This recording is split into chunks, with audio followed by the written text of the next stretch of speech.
Some say a quarter of accidental deaths are planned murders. In fact, the percentage is higher. Like this driver, he is driving carefully, when the car suddenly slips and hit a passerby, killing him. The police concludes that there were glass shards on the road, leading to the accident. But actually, this was a planned murder. The killer used a glass bullet. Not matter what kind of car passing by. He just needed the appropriate speed and angle to complete his mission. This car only needs to wait 5 days. Mike is an excellent assassin. His specialty is disguising planned murders as accidents. He's not the only assassins like that. For example, Cliff, he loves to use an axe for most missions. Once Cliff gets into the zone, he'll turn psychotic and lose all rationality. But he'll also gain immense strength, like the Hulk. This guy is Pete. Normally, he's not much of a talker. He seems like a technical man, but he's actually despicable. He always attacks from behind. He even steals after killing. Mike is a bit disgusted with him. But this Pete is a very efficient assassin. So he's favored by many customers, and these two are no jokes. They were in special forces. They're definitely top-level assassins. The two are extremely good at cover-ups, earth-shattering cases, planned murders. Under their hands, they all become small incidents on the streets. She's Jane. She specializes in seduction, close combats. She used to be trained in sword fighting by a Japanese swordsman. Then she killed him to graduate. Jane normally uses seduction to kill. Seems like she has never failed. The last man is Fred. He likes to kill haphazardly. He often takes out the phone book, randomly turns to a page, then randomly kills someone. He says it's for research, but in fact, most of the time, it's useless. Ray doesn't need much introduction. He's a retired assassin. He was also Mike's teacher. The two's history, I will introduce later. Finally, there's Milton, their financial manager. He's also responsible for contacting clients. Based on the client's requests, he'll assign missions for the assassins. That's why he exists. The clients and the assassins don't need to know each other's identities. This is to ensure secrecy and safety. Mike is very good. He doesn't have any special skill, but he has one bad habit. After finishing a mission, he always get overly stimulated. Before, he sought his girlfriend to let it out. But now he can only box for relief. Since they recently broke up. It's all because of this person. He's furious. Mike is midway in his fury, when he suddenly gets a call. It's Milton. He says he's busy with something. So he asks Milton to get his payment himself. Okay. As long as he gets his payment. Mike goes with putting too much thought. But he didn't expect it. What awaits him is not money, it's a sniper. The sniper aims at Mike. He shoots repeatedly at him. Then he tries to run him over with his motorbike. But Mike's more experienced in killing quickly. The sniper is killed by him. After solving the issue, Mike gets a bit angry. What are they thinking? They don't want to pay after he finished the mission.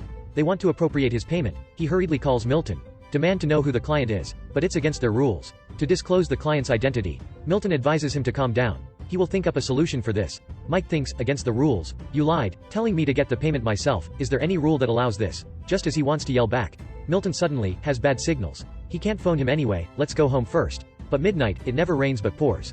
Didn't I tell you? Mike had a girlfriend, who he broke up with. The phone call is from his love rival. Charlie says, Beth has passed away. The funeral will be held this weekend. On the phone, her words are a bit vague. So he decides to go to learn more the next day. If anything happened, they should talk face to face. It gets tensed as soon as the love rivals meet.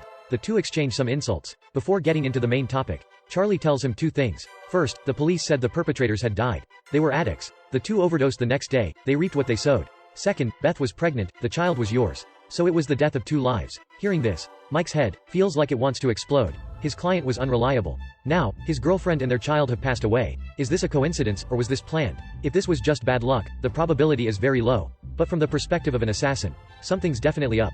This was too much of a coincidence. Mike goes to the crime scene to take a look. Based on the reports, on the police's deductions, the scene must have been like this. The two thugs climbed up with bare hands. They broke the glass, then got into the room. The two didn't take anything. Instead, they had a smoke. Midway, seeing that Beth had got home, the two committed robbery and sexual assault. However, the next day, the two died. From overdosing, stuffs like this can happen. But something's still a bit strange. So Mike once again checks the forensic test result, and he really finds a problem. In Beth's blood, a chemical substance was detected. The police said it was for acrophobia. They didn't pay too much attention to it. But thinking back, this stuff isn't simple. Among assassins, this substance has another name. It's called truth serum. Mike knows very well. Her assassin must have interrogated her about something. Then they slashed the needle with a knife. Finally, they left hair and some other stuffs of the addicts at the crime scene. Because of this, the police considered this a robbery gone wrong. This method sounds a bit familiar. Special ops soldiers, Mike recognizes their works right away. He's furious, so he goes to ask them in person to talk face to face. The two are straightforward. They don't hide anything and confess immediately. They did kill her, but he can't blame them. For special ops soldiers, it was just an ordinary mission. They didn't pay any mind. What's more, didn't he say she was his ex-girlfriend? They weren't dating. Why is he so mad? What for? Beth was pregnant with Mike's child. How can he stand it? He directly fight them. Though Mike appreciates their close combat skill, but it's the appreciation of a senior for his juniors. He knows their techniques very well. The special ops soldiers are quickly dominated. The two are about to be killed. They had to beg for forgiveness. We two really didn't know anything. If it's revenge that you want, you should look for Milton. He's the one assigned the missions. In the end, we only followed orders, you've done this yourself. Mike agrees with that idea. So he furiously goes to the assassin's pub to interrogate Milton about the client behind this. But when he gets to the bar, he's stopped by Ray. Ray tells him, don't get too emotional. Investigating the client's identity is a big no-no for us. You should stop as soon as possible. At the same time, he moves his hands to underneath the bar, where a gun is kept. Now, slowly, gun is aimed at Mike. All of this, he knows very well. Haste makes waste. Mike can only leave the pub before thing gets more serious. After all, he was his teacher. The bond he and Ray share runs deep. They first met 20 years ago. It was an ordinary evening. Mike carried a bag of newspaper. He ran fast, but not to deliver the newspapers. He was running from the bullies. Every day, they gave Mike a serious beating. They even took his money after. That was why he ran as soon as he finished school. If he hadn't run fast, he wouldn't have lived up until that point. Once, by chance, Mike saw a man. He sneaked into a neighboring house. After a few minutes, that house exploded.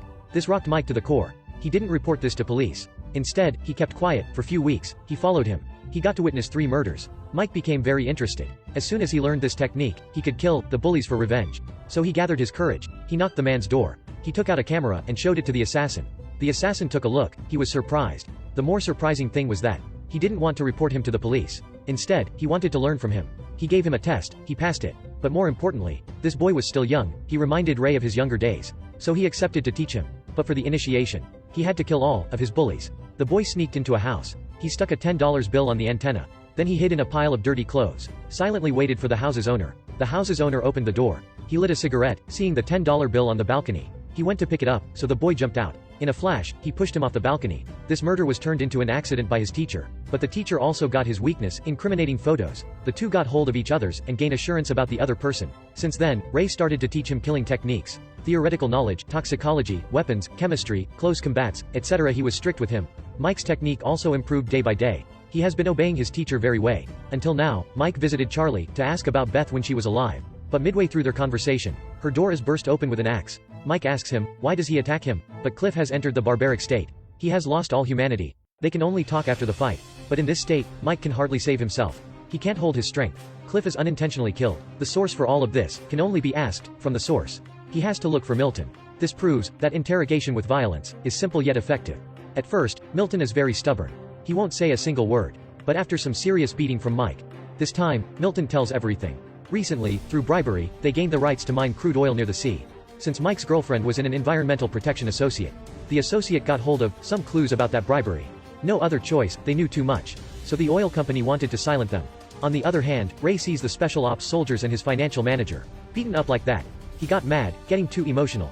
Looking into the clients. These are all big no-nos for assassins. If Mike continues to act like that, this association will soon be destroyed. So Ray makes up his mind, decisively gives an order to kill. All assassins set off. Their mission is to kill Mike. But Mike has no idea. He meets the high-ranking official of the oil company. He gets from him a recording. It contains the conversation between Milton and the CEO of the oil company. Turns out, the ones behind all of this are them. The CEO used his money, the financial manager used his brain. They wanted to silence all who involved in this, so they could keep the bribery under wraps. So they could earn tons of money, but they didn't expect Mike to be so good.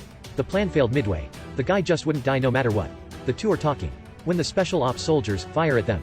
But these two lost when they had no weapon, lose even when they have guns. He uses the high-ranking official as a human shield. He quickly kills the two, just as he's about to leave the scene. As he opens the door, Pete jumps on him from behind. Good thing he has good reflexes. The ambush has failed.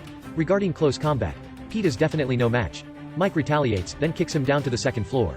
Next up is Fred. Seeing him, Mike gets speechless. Why did you come here? Are you planning to use your band-aid to kill me? Fred feels wronged, yet he stays stubborn. It's an order, I had no other way. Mike tells him, I have one way. He then knocks him out with a punch. Mike's a bit reluctant to kill this lovely man. He reaches the final obstacle, the mansion of the oil company's CEO.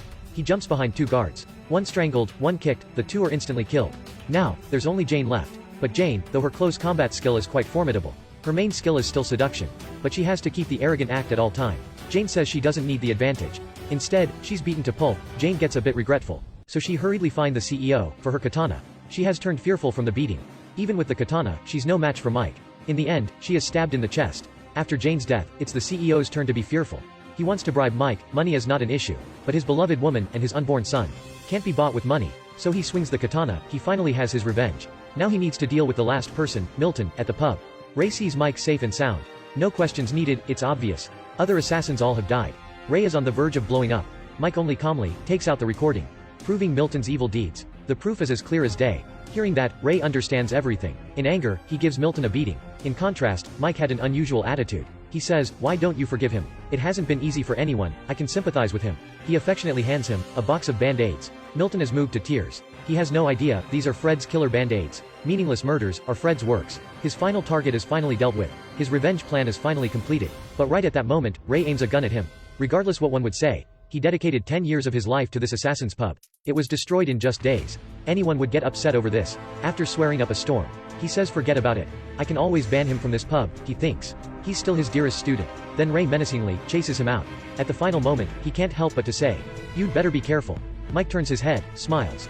He then drives his motorbike to another city to start a completely new life. The movie ends here. Accidentman is a R-rated movie. It's a bit meaningless. I'd strongly recommend this. To those who enjoyed Deadpool, you probably have seen Wolverine. Deadpool in zombie mode. Personally, I think this movie can't beat Ryan Reynolds. This movie has inherited many of Deadpool's foul-mouthed acts and action scenes. The character's dialogue and the plot setup is meaningful, but hasn't been perfected. The script is ordinary. Moreover, the murders in Accidentman aren't very surprising.